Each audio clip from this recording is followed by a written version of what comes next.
All right, Tom, looks like we're live. I can see that. Yeah, I can see your screen. I can see everything. So, Awesome. Tom, thank you for joining us today. Before we start, maybe it would be great to start with a quick intro. What do you do, and how did you end up creating this amazing campaign, generating over 23K in just one email? Cool. Thanks, Andrei. I'm going to take you through the whole process today and share why exactly this specific email got so much revenue. My name's Tom Crawshaw. I'm the founder here at Email Alchemy, and we're working with 7-8 figure stores, basically people doing anywhere from 100 to 2 mil, 100K to 2 mil a month. And we essentially become people's email marketing team. So everything from strategy to copy to graphics to spam testing to split testing, the whole works we take care of specifically for e-commerce brands. And I guess that's how we connected, Andrei. We started some stuff together on one of your previous stores, and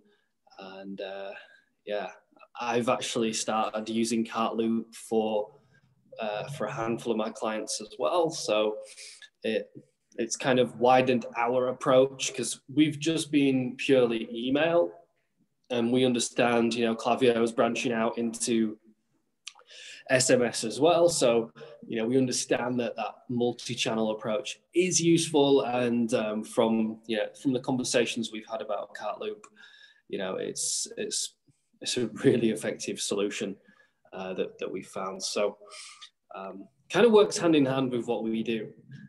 And so here we are today. And listen, guys, I'm just going to jump into this. I'm not going to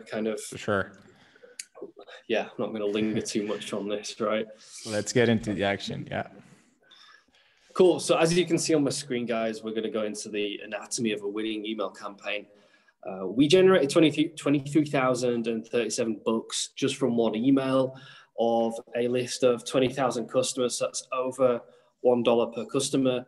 And for e-commerce, for campaigns, this is one of the best results that we've seen.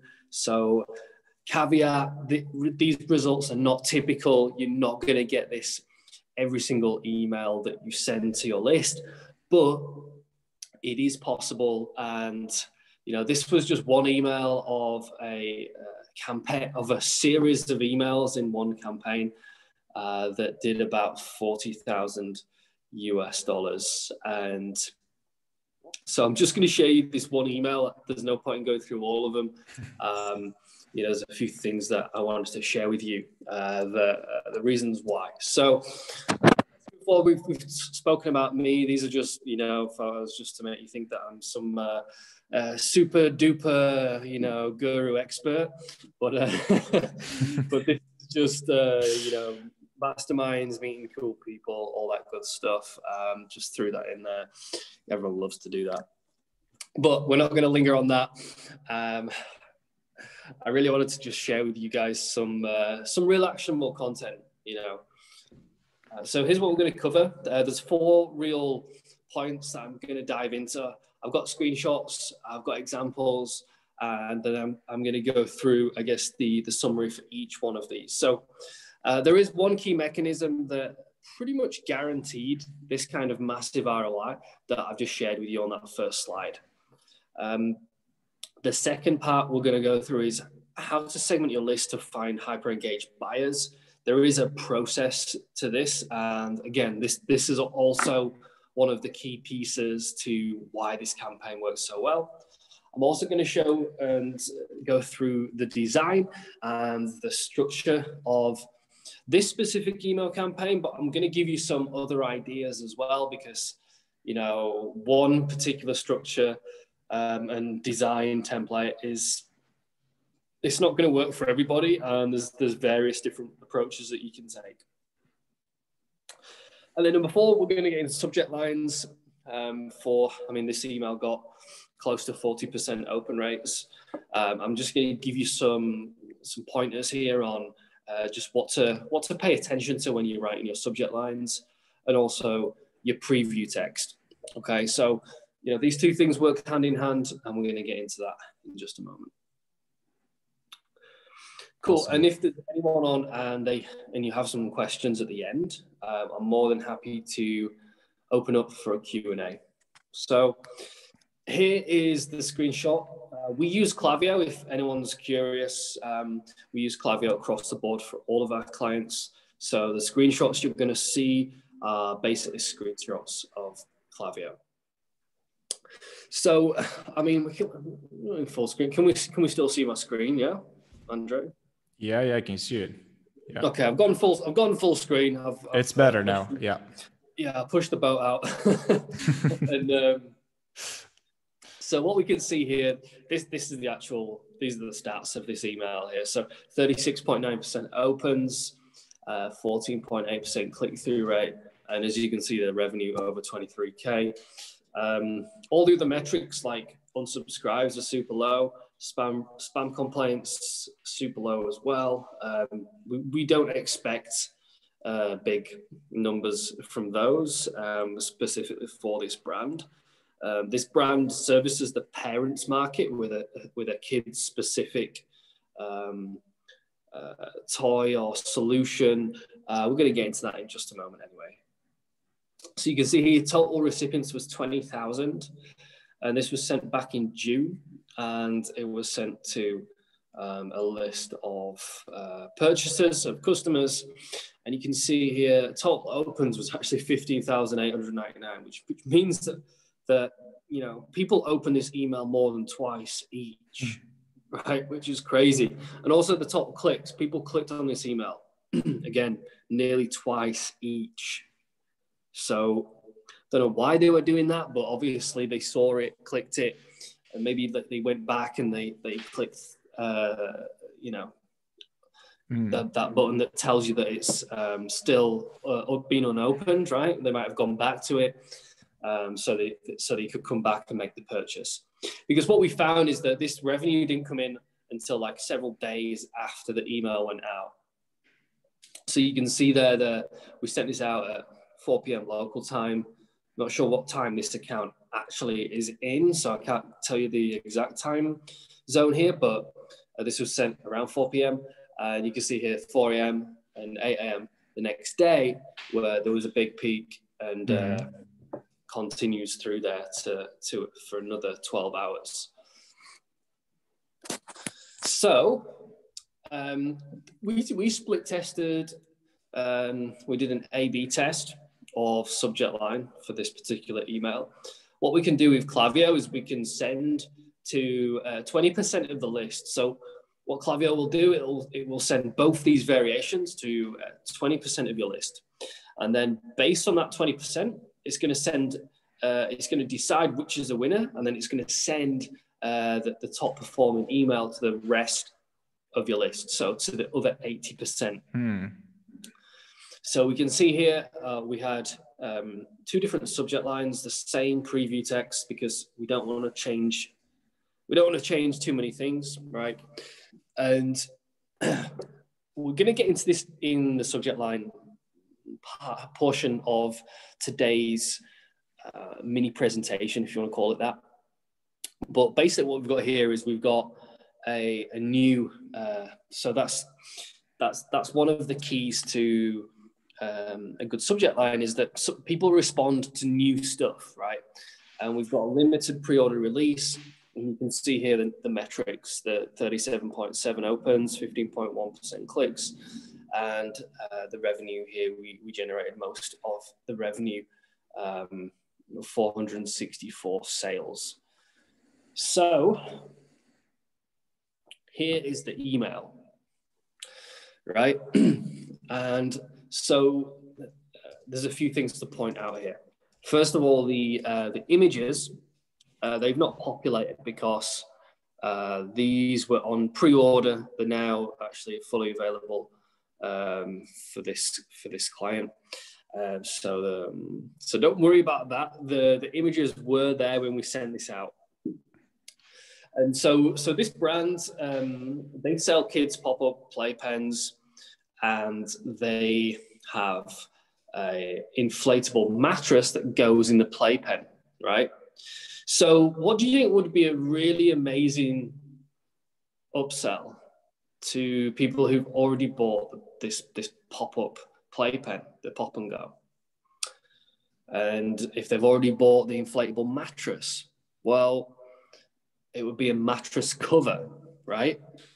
So this guys, is the key to the whole campaign. We're going to get into this again in just a moment, but the key to this campaign is having such a good fit for your product and for your customers, right?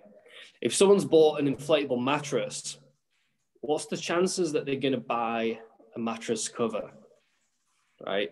It's like, it's pretty much 80-90% of those customers are buying the cover. I mean, why wouldn't you?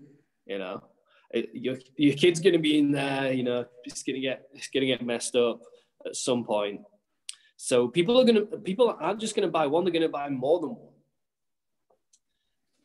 So anyway, we're going to get into this in a second of like why that product and the customer fit was so important, and how that works and how you can use it for your brand as well. But let's just go through briefly in this email. It's not rocket science here, guys, because the product and the market match did all the heavy lifting. Okay, so you can see there's no big graphics, although we do a lot of graphics for this client. We're basically saying, hey, you know, we've listened to you. We've been getting emails with customers who wanted the cover. So here's what we've got for you. We've got the cover. Here's why we think that you should get yours today, right? It's on pre-order. Stock is going to run out. That's guaranteed. So here's 3 reasons. It's basic sales stuff, right? Basic sales copy. And it's kind of conversational. It's in the same kind of language as all of our other emails. And then we've got the product designs a bit further down, and then a simple call to action, right? So if you're always kind of worried or, you know, struggling to find the right content, the right copy, just know that it's not rocket science. This is super simple, but it's about the offer. It's about who you send it to. So hopefully that's pretty clear. All right. So let's dig a little bit deeper into why this email worked so well. Because if you have an e-commerce brand and you're watching this right now, then you can apply some of these techniques to what you're offering. And yeah, it might take a little bit of extra work here, but you've got to think, you know, what am I selling? Who am I selling it to?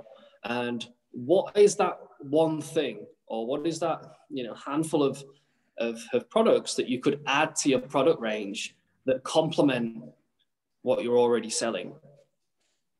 So, okay, I understand the example I've just given you is very niche. Okay. Offering a mattress cover to someone who's already purchased a mattress is an incredible fit, right? I don't think you can do much better than that. Okay. But there are other examples.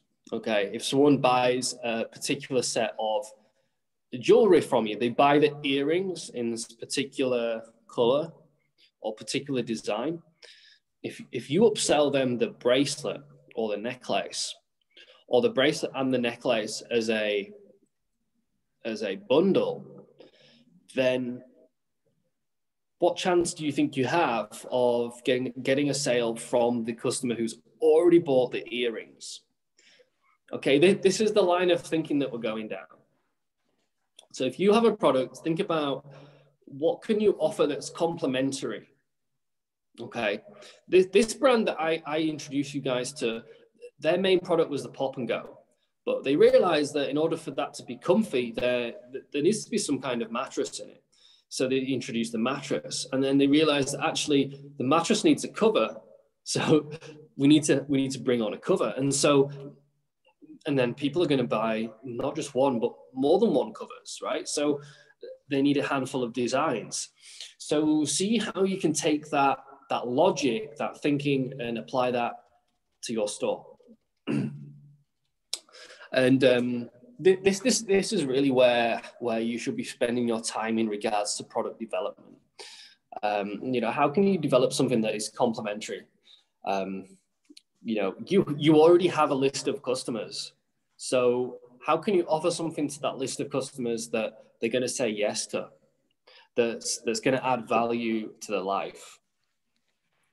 Because this can be, repeat customers can be a tricky thing if you don't have the right product market fit. And this is why some people find the campaigns don't really work so well. It's because they're trying to offer something that's completely unrelated to what your customer bought in the past. So that's definitely something to consider, something to think about. It might take some effort, but it could definitely bring some really interesting results for your company. Sending to buyers that are most likely to buy. Yeah, we've just spoken about that. People who fit that mold for something that you want to upsell to them. All right. What else? And obviously the best method for testing this out, guys, is you don't even have to create the product. All right. You can find the product, or you can get a 3D render of your product done, and you can release it to your customers as a pre-order and test the idea out. It's almost no skin off your back. So that kind of reverses the risk. If you don't feel confident that the product that you're going to source is going to be a big hit, I would do this with every single product that you release.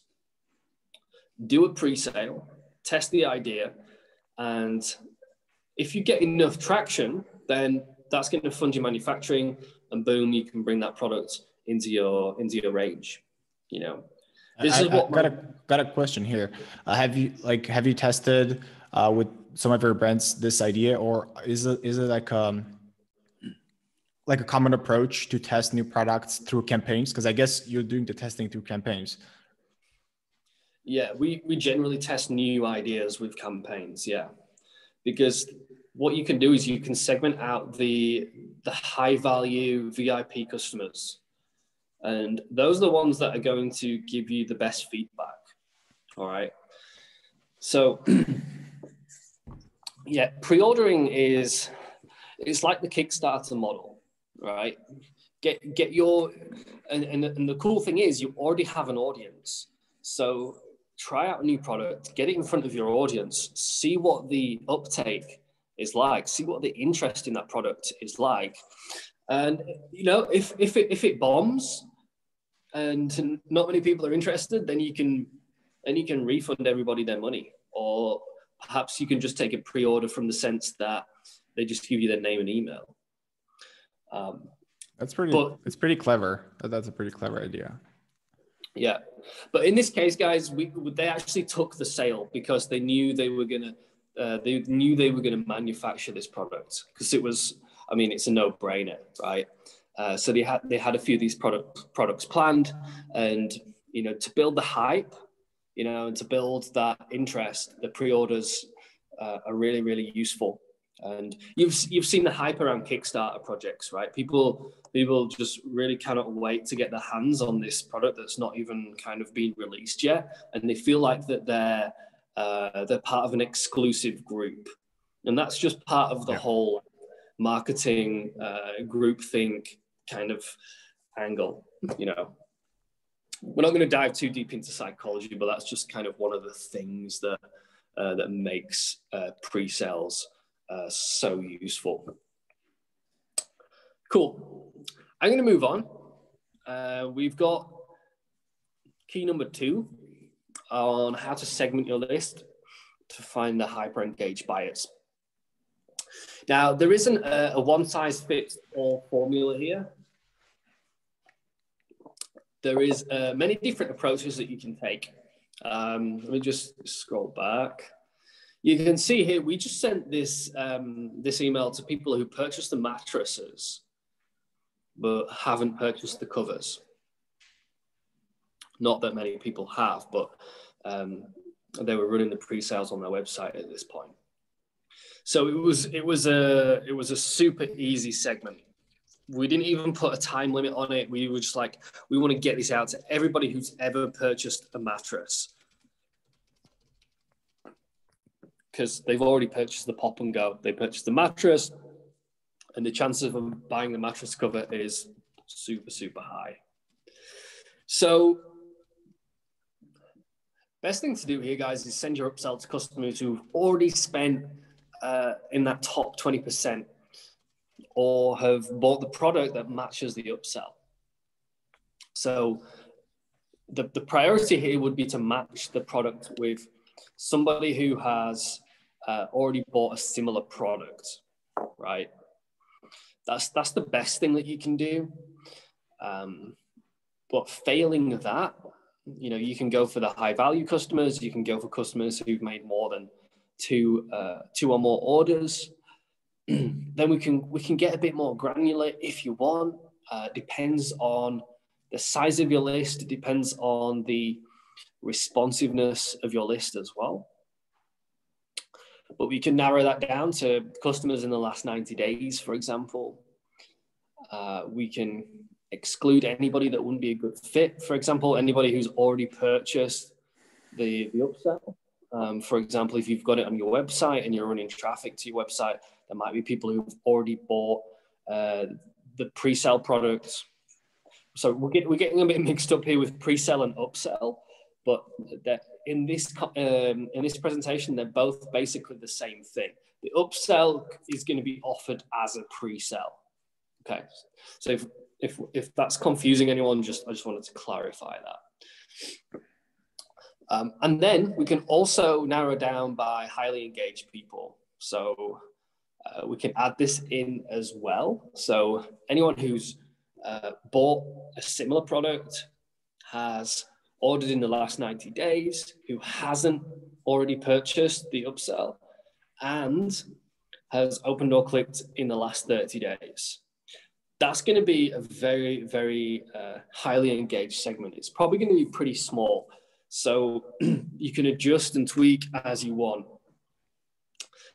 If you want to hit all the buyers of that related product, then, I mean, that's what I would suggest.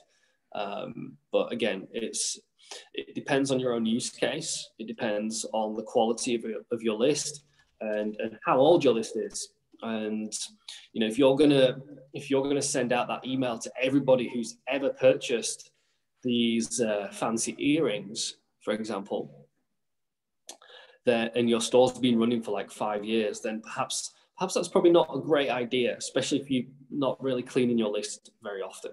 Because what you'll find is that you'll get a low open rate, you get a pretty low click-through rate, and you're not going to get the kind of results that you saw in the screenshot earlier. So I hope that makes sense. Yep. And let's move on. So you saw the email earlier, right? It was pretty, I mean, it looks nicer with the images in, and it's going to look different on mobile as well. This is a desktop preview for just for your information. On mobile, it's going to look a lot thinner, and the examples of the design for each mattress cover, that's going to get stacked. All right, those three product blocks, they're going to get stacked, just so you guys know. So listen, guys, laying out an email is not particularly rocket science. This is all stuff that you can test out. I'd strongly recommend finding competitors in your industry and signing up for their newsletter and doing an abandoned cart on their website, so you get an idea of what their emails are like. And, you know, just a caveat with that is that you're not going to be able to know the results of those emails. So take them with a pinch of salt. You know, you can't figure out what revenue, what open rate, what the click-through rate is for any email that you get in your inbox, right? Obviously. Okay. So here's what we do generally for a lot of our brands. We have the logo, we have the brand at the top. You can see California Beach Co. And then we have the graphic. So this is a common thing that we have. So the graphic is above the fold. It's got what seems like a button on the graphic. Yeah, gets 60% off. And what we find is that generally gets a fairly good click-through rate. Do you link directly like a backlink to the image? Like when they click on the image, they would go on the product page, or right? Yeah, exactly. Yeah, they would get sent to the collections page. Yeah. For this particular example, they get sent to the collections page. Yeah. So then they will see all the pop and goes in different colors and all the other products. So that's something that you guys can definitely test out. We do this for most of our brands, and then we have some copy below it. So, we can talk about the specific event. We can talk about an offer, specific products, for example. We can highlight a customer story. Typically what we would do is we would highlight a customer story in a separate email, and, we would likely use some user-generated content, whether someone on Instagram has tagged the brand. We can use that image. We can use a customer story in that particular example, and they work extremely well. Yeah, we send one of those every week for most of our brands, and they work extremely well. Is that more just like a pure content and less salesy? It's just like showcasing some UGC or customer story and not really selling? Or there's going to be a call to action, but there's no like hard sell or anything. Mm-hmm. It's for example, this particular client, it would be, we would have a customer. We had a photo of a kid playing in the pop and go, and we'd have the story from the parent. And at the bottom, it'd be like, if you want to check out, if you want to get a pop and go for yourself, then click this link to get. If we're running a discount that week, then that's what we're going to kind of throw in there at the bottom. So awesome. Pretty simple stuff, guys. But again, and I'm going to stress this a lot, it's to do with the market, and it's to do with the message. It's to do with the match, okay? I saw earlier in one of the Facebook groups, let's just flick back. I saw earlier in a Facebook group, the guy's like, we're getting decent open rates, but the click-through rate's really terrible. So there are many reasons for this, but one of the reasons is low engagement. So a low click-through rate means low engagement, because people are seeing your email in their inbox. So maybe they recognize your brand. Maybe the subject line is grabbing their attention, but they open the email and they're just completely not interested. All right. So hence why they're not clicking through. And so your email is not interesting to them. It's not grabbed their attention enough for them to be like, let's see what this is about. Okay. Now, that's because you've probably sent it to too many people who are not the right fit for that email. All right. I hope that makes sense. It's like if you have a jewelry store, I know I keep using jewelry, but I'm just going to use this for an example. If you have a jewelry store and you're sending a post about, about the gold earrings, okay, but you're sending it to the men, right? For example, you're sending it to the dudes, then obviously you're not going to get a great response. But you might get a good response if the message is right. So if the message was like, hey, you know, women have been loving these, and, you know, it's Christmas coming up, you might want to think about this as a gift idea. So, you know, if you just try to sell the gold earrings but send it to the men, that's not going to work. But if you position it as a gift idea, then you're probably going to get a better click-through rate and better engagement with the email. Just off the top of my head example. So, and this is really what I wanted to stress on the final point of today's little presentation is, let's talk about subject lines. You know, we got 37.7, which I'm going to say again, guys, this is not typical. We don't see this all the time, but here and there, we do. So 37.7. Again, we match the message with the segment, and we send it at the right time.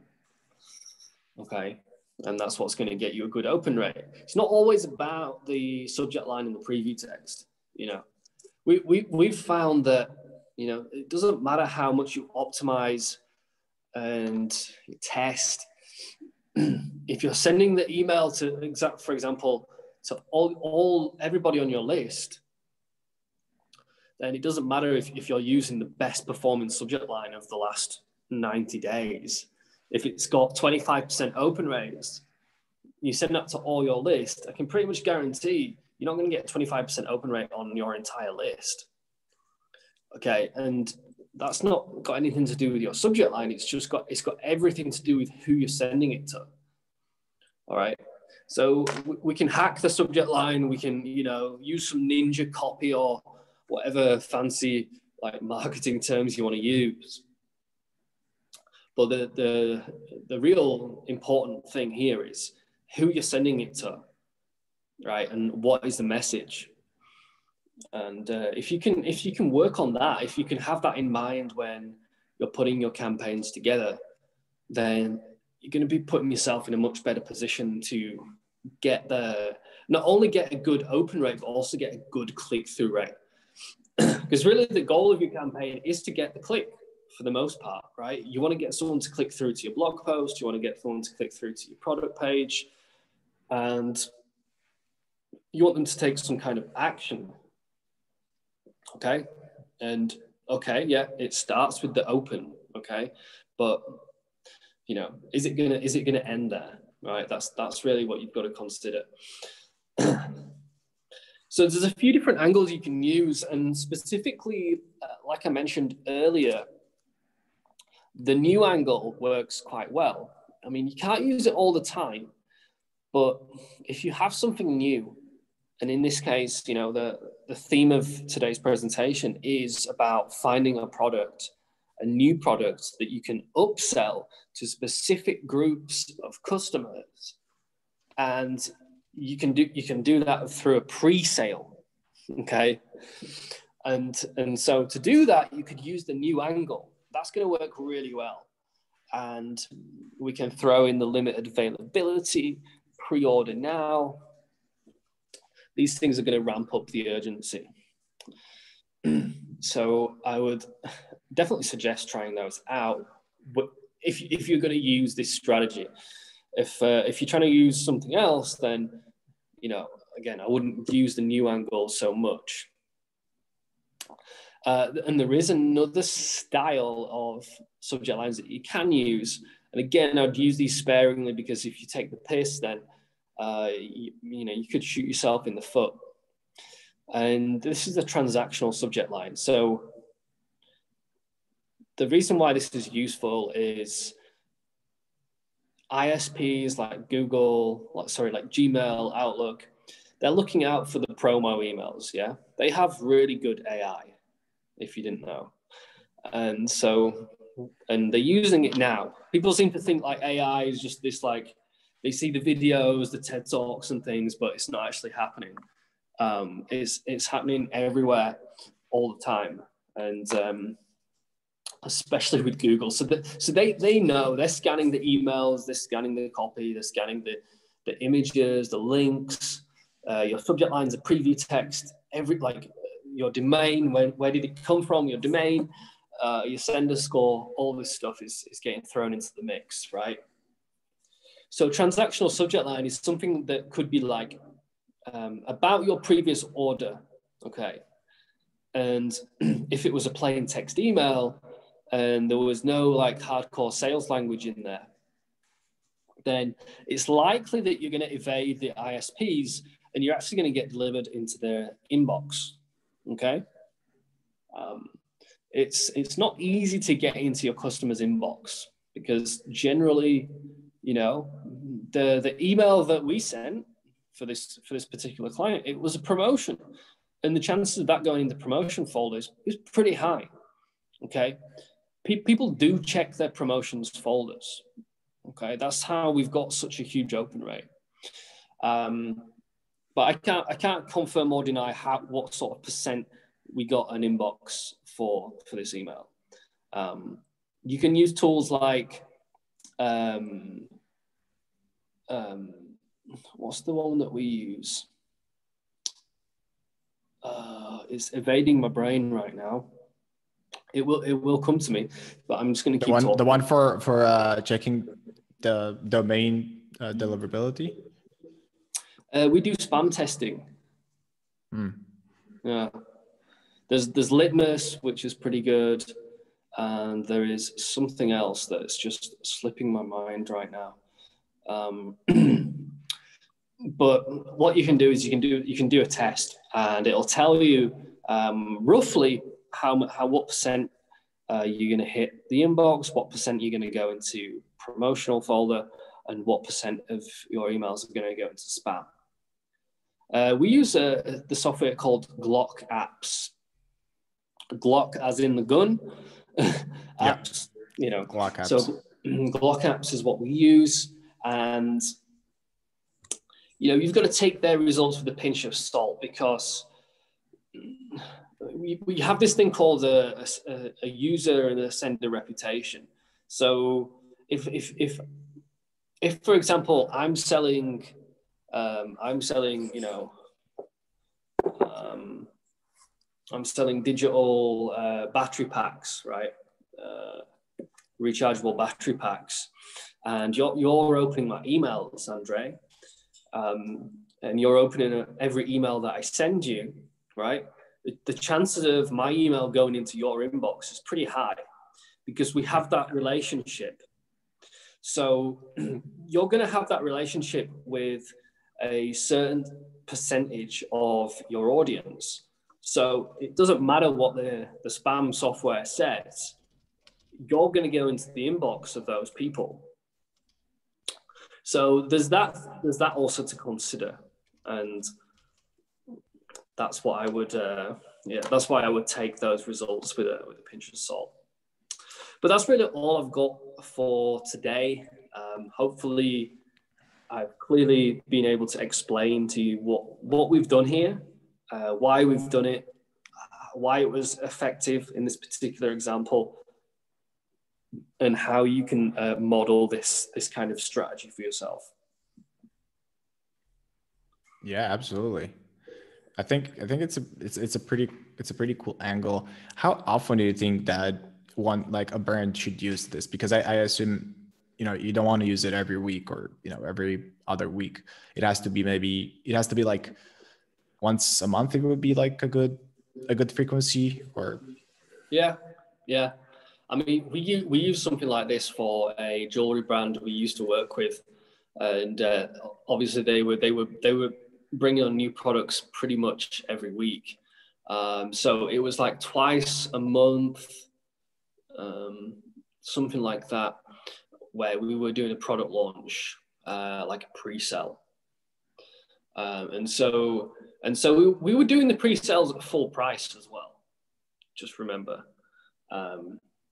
So, I mean, it's completely up to you if you want to do them at full price, but you could do it like an early bird special if you wanted. But yeah, I wouldn't overuse it, but like once a month could be pretty good. Mm-hmm. You've also got to remember, like, you know, in this particular example, finding that amazing fit between the product and the audience and what they've purchased previously was, you know, there's not many times that this brand is going to be able to do that. But, you know, yeah, so you might not be able to get the best fit. So you just got to consider how many times you'd want to do that. And obviously you can try things out, and because it's a pre-sale, you know, you can always backstep if you wanted. Mm-hmm. Cool.